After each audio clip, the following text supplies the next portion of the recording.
Grabeng sagot ito. Yung tinatanong nyo kung naapektuhan yung kanila pong credibility, doon na nga po natin tinitingnan. Kaya po tinatanong, kailan pa ba to? Kailan kayo magkakasama? Yung pong sinasabi kanina ni former Congressman Mike Dipensor, pag pumunta ka sa piskalya, tinapatawag agad. Hindi po totoo yun. Alam nyo naman po yan, lahat tayo nagkaso eh. Pag nagkaso ka, ikaw muna yung unang tinatanong, ano ba yung reklamo mo? At tandaan po natin, the burden of proof always lies to the accuser. Yun. Yeah.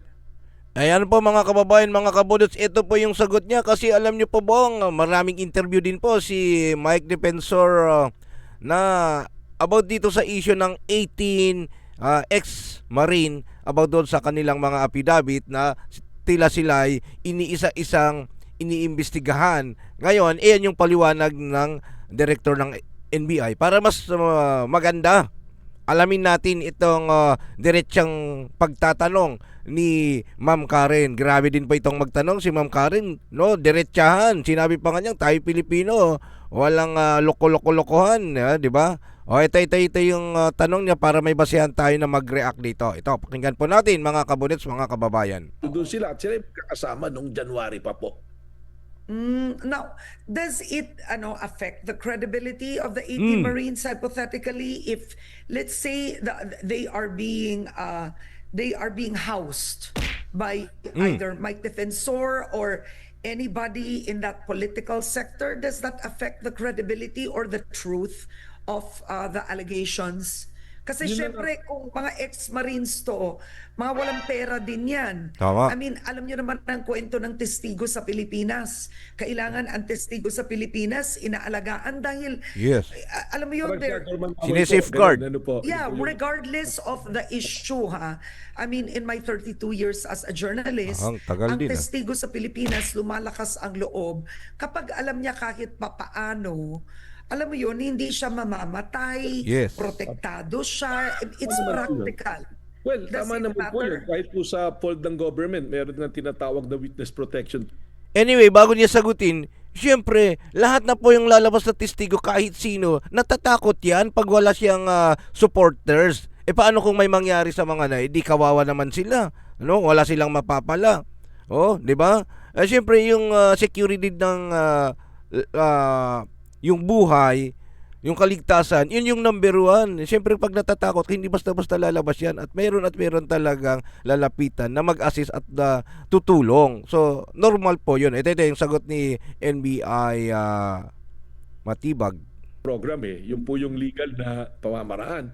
Ngayon po, yung sinasabi nyo, tinatanong nyo kung naapektuhan yung kanila pong credibility, doon na nga po natin tinitingnan. Kaya po tinatanong, kailan pa ba to? Kailan kayo magkakasama? Yung pong sinasabi kanina Kaya pala. ni former Congressman Mike Dipensor, pag pumunta ka sa piskalya, tinapatawag agad. Hindi po totoo yun. Alam nyo naman po yan, lahat tayo nagkaso eh.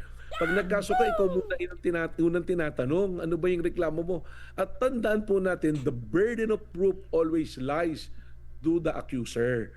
Yun po yung dapat tandaan dyan. So gusto po nila ipatawag namin kaagad yung mga pinangalanan. Binabanggit niya halimbawa si former Speaker Martin Romualdez. Hindi naman po ganun yung sistema. Sa ngayon po base doon sa aming pag-interview, wala pong direktang testimonya na nakita nila yung tao o ibinigay doon sa tao. Ang sinasabi lang po palagi, Ito, maputol ko lang. Dapat man lang yung mga sinasabi nila na nag-deliver tumanggap, sila din po yung mapatawag kasi iyon yung hinihingi, inaantay ng taong bayan. Ay, Paul dyan. Basta meron yung tinatawag na tumanggap.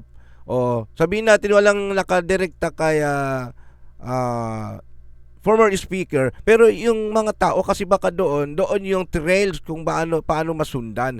Kung hindi na paimbestigan ang mga yon, yung mga nabanggit para makita, hindi naman ibig sabihin na totoo kagad, pero at least maimbestigahan, baka sila ang magsasabi kung paano yung trail, kung saan na nagko-connect. Ayun po. Sige, tuloy natin. sa bahay nito, sa opisina nito, nakita namin binilang yung pera, naghatid kami ng maleta. Yung mga litrato po, hindi ma-identify kung sino ang kumuha ng litrato at kailan kinuhaan. Kaya po, meron po mga katanungan. And we will never allow the National Bureau of Investigation to be the tool for a fishing expedition. Kung meron po kayong siguradong pangkaso, sigurado kayo na talagang pwedeng i-file po natin ng diretso. Kagaya po, naririnig ko si Congressman Mike Defensor.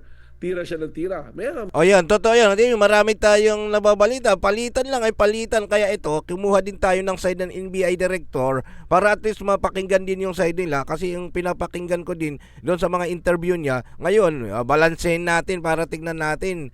No? Ano po yung masasabi natin? Ito yung mga guidelines natin na basehan. Mga nakawan, mga magnanakaw si ganito. Tanong ko lang po, meron po ba siyang pinahil kahit isang kaso sa mga inakusahan niya magnanakaw? Magandang tanong din yun. May pinail ba siya? Pero tingin ko hindi yata siya magpapail. Sinusuportahan lang itong tinutulungan lang itong mga 18 Marine. Ano isang matinding tanong, bakit siya pa? Sa dami-dami ng tao na pwedeng makatulong, siya pa. Yan yung magandang tanong. Although nasagot na niya, pero yun din yung sa mga hindi pa nakakaalam, yun din. Ano ang meron? At ikaw ang nagrepresenta. Ganon. Diba? Tuloy natin. Baki-comment po anong masasabi nyo sa mga ganitong iso. Napakaganda. Babasahin ko po yung mga opinion po ninyo at sasagutin natin. And don't forget to subscribe. Na po ba kayong narinig? That is hindi man po obligasyon nating lahat na Pilipino, but we are duty bound as a Filipino under the law, under the Constitution, under the Revised Penal Code or under the Anti-Graft and Corrupt Practices Law, na kung tayo magsuplong, magkaso sa mga taong alam natin na gumawa ng pagkakasala. Kami po dito sa National Bureau of Investigation, kahit sino pong pumunta rito, we will treat them equally. Dinala po Now, Yes, ma'am. now, let's speak, let's be specific. Maganda yung sinabi nyo kanina eh. So, sa mga nabasa po ninyo na testimonya, no, yung allegedly pagbibigay ng pera, pag-deliver thrice a week, allegedly sa mga bahay Yun ni paimbestigan, former patawag. Speaker Romualdez, not one of them said in the testimony, they gave it directly to the speaker. But did they name a specific person that could have Natumbok. been an aid, for example? May tao bang binanggit sa testimonya na tumanggap? Yun. Yung Yes, sinasabi meron ko po. May kanina. mga nabanggit yung sila Mark, sila Justin, nasabi sila yung pumasok, sila yung nagdala. Oo. But they just- may family so, names ba we ang also- mga to?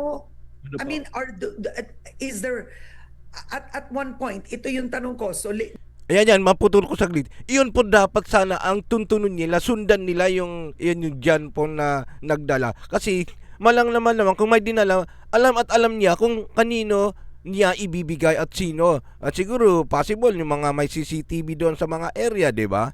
Mga opinion lang na pwedeng mag-connect-connect. Okay? they named a Mark, a Justin. Sino ang magpapatunay na may kaugnayan yun sa speaker? At Kailangan po papatawag natin nyo ba? silang tawag. Papatawag nyo ba yung Mark at Justin? Oo. Or how does this work? Ama po, Patawag. pagkatapos po naming mabalidate kung ang kanilang testimonya o pagtuturo sa mga tao ay talaga namang meron pong basihan, may ebidensya, papatawag po natin. Katunayan po, ma'am, Ayan, yun yung sagot niya, papatawag, antayan natin. Pero meron kasi siyang sinabi na, pag nakita natin na may basehan, papatawag natin. So may kondisyon. Hindi na natin alam paano natin malalaman na may basehan, di ba? Hindi naman tayo ang nag-i-inspect, so nag-aabang lang tayo ng next na update kasi sa papatawag. Okay, yun yung panghawakan natin mga kababayan, mga kabanets, kasi diretsahang magtanong si Madam Karen. Kasi nga para mawala yung isip-isip, agam-agam, kasi siya ay appointed ng government, so hindi malayong isipin ng taong bayan na baka mamaya, alam mo nang may diba? Ngayon, tinanong siya kung bakit di patawag doon yung mga tumanggap, yung example kay John, 'di ba? Sabi niya papatawag daw. Okay, ayun. Abangan natin. Paki-comment lang po diyan sa baba anong masasabi niyo dito sa paliwanag ng NBI Director. Maraming salamat. See you sa next na highlight ng may magandang usapan do. Hindi matapos-tapos talaga. Dahil tayo ay Tara na magbudot